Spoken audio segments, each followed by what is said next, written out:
Say hello to Lance Armstrong's mother, Linda. Linda Armstrong Kelly. Linda Armstrong. Linda Armstrong Kelly. His mom, Linda Armstrong. Welcome. It's nice to see you here.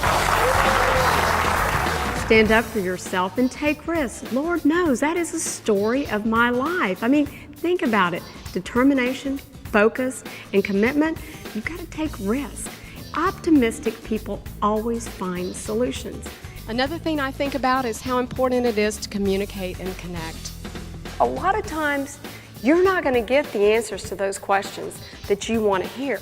But you know, you've got to persevere. You've got to look for alternatives. And what I find fascinating is what motherhood does and how motherhood helps prepare you for the corporate world. Teamwork and communication. Today, I want to share with you stories of my life, my son's life. But the most important thing I want to share with you is how it is so important to never give up. Lance would not be where he is today without Linda. She's my mom, and she's a fan and a friend. Linda was always his biggest cheerleader. She is not a quitter. She's a tough lady. I just would not let myself believe that he was going to die. I never saw her upset. She was just a pillar of strength for me. I am an eternal optimist, and I do believe and aspire for something better.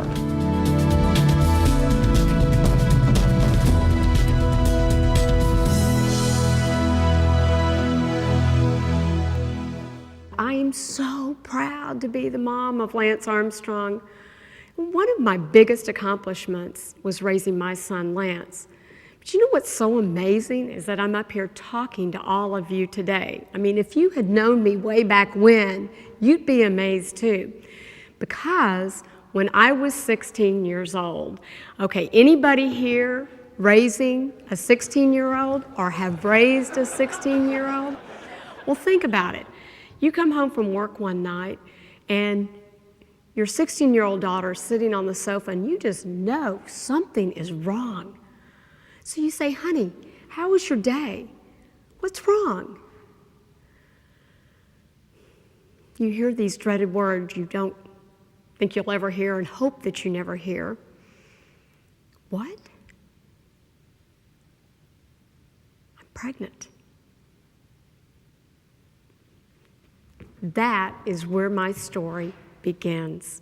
Linda worked 2, sometimes 3 jobs while still going to school. But at age 16, she became pregnant. Both her family and her school asked Linda to leave. So often people thought that Lance had been raised with a silver spoon in his mouth and that we were well off. Let me tell you, that couldn't be farther from the truth. I'm 16 and pregnant, and I have dated and married the troublemaker with a gleam in his eye. Anybody out there date one of those guys? Marry one of them? I did. You know, I thought we would lead this fantasy life, and I thought that I'd be wearing my pearls like Donna Reed. I watched those wonderful, wholesome family shows, Father Knows Best, Leave It to Beaver, Donna Reed, and I just thought that every wonderful man went to work and moms got to stay home and have a hot meal and wear their pearls. Well, you know what? That fantasy life didn't come true for me. It was about survival. Just like every 16-year-old thinking about their next date, mine was thinking about how am I going to pay these bills. It was tough. Didn't take any public assistance, but I was determined that I was going to make it. She had to work 3 jobs and go out and not feel sorry for herself. And so many people do feel sorry for themselves and take themselves way too seriously. So she's not that person. She's incredibly tough, and you know, there's no whining going on around her. I look back and I think about, you know, we'd gone from poverty with no money to personal success, to competition and championship. As I reflect back, there were 3 key principles that really was a driving force to, I believe, this success. And when I think about those guiding principles, I think about the first one, and that's how important it is to ask questions. See, Lance was into triathlons and cycling, and I said, well, okay, son, what's the record? And he said, it's 25 minutes and 43 seconds. And I said, well, what is your goal? What do you want to finish? And he says, well, you know what, Mom? I think I can finish in 25 minutes. So after working a bunch of overtime, I purchased a ticket for Lance and I to fly to Moriarty, New Mexico, where he was going to break the junior American time trial record. So that next morning, Lance gets up out of bed, ready to go warm up before he goes to the start line. Now, let me mention to you what a time trial is a race against the cyclist and the clock. And that's all he has to do is beat the clock. And the idea is to get up, go warm up, go to the start line, ready to go. So Lance jumps out of bed, is going to go out and warm up, and he says, seconds later he comes into the room and he says, "Mom, it is freezing cold outside." Now, we just come from Dallas, Texas, where it must have been 100 degrees. But we're up here in these mountains in Moriarty, New Mexico. And I said, "Gee, what are we going to do?" Because we had not packed any warm clothes. Well, I looked around and I found my pink jacket. And I said, "Here, son, put it on." Without hesitation, Lance storms out the door with my pink jacket on. Now, I told him I would meet him at the start line. Well, I show up a few minutes early, and let me tell you what. These young men had on some of the coolest time trial slick outfits that you would have been very intimidated by had you shown up in your pink jacket. Well, Lance comes to the start line. He wasn't intimidated at all. Didn't bother him 1 minute. So the gun goes off. Lance goes off in my pink jacket. Well, he comes through that finish line at 25 minutes and 3 seconds. He broke the record.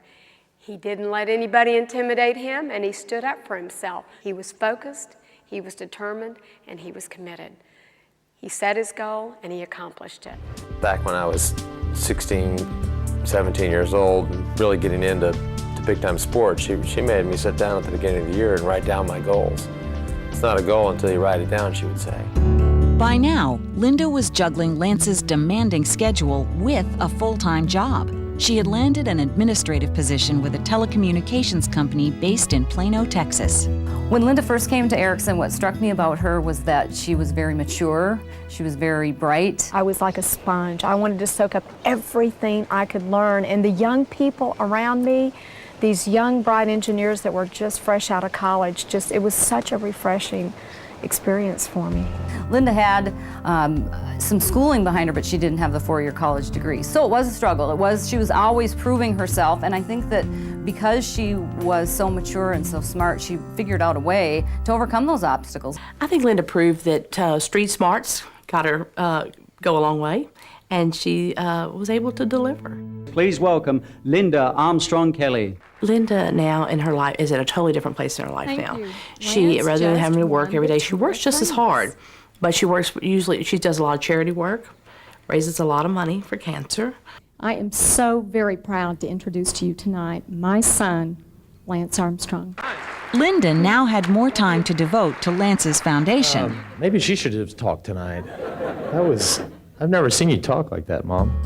Another guiding principle that I've certainly applied in my life is how important it is to stand up for yourself and to take those risks. On Wednesday, October 2nd, I was diagnosed with testicular cancer.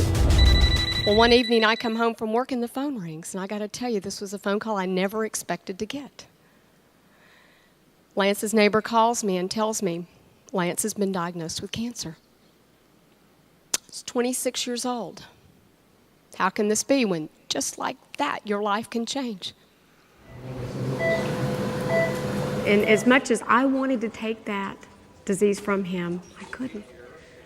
I wanted to put my hands on him and take that disease, but it doesn't work like that. So what I did is as every mom would do, is became his teammate and helped him get through this incredible journey. As Lance is being treated for stage 4 testicular cancer, I was encouraged to get a second opinion. And I thought, well, why would I get a second opinion? I mean, everything's on track. I'd laid everything out for that 3 months that he was going to be receiving his treatments. And all the while, I thought, well, that's not a bad idea. So it didn't set too well with his existing doctor to go get a second opinion, but, you've got to take control of this dreadful disease, and that's what we did.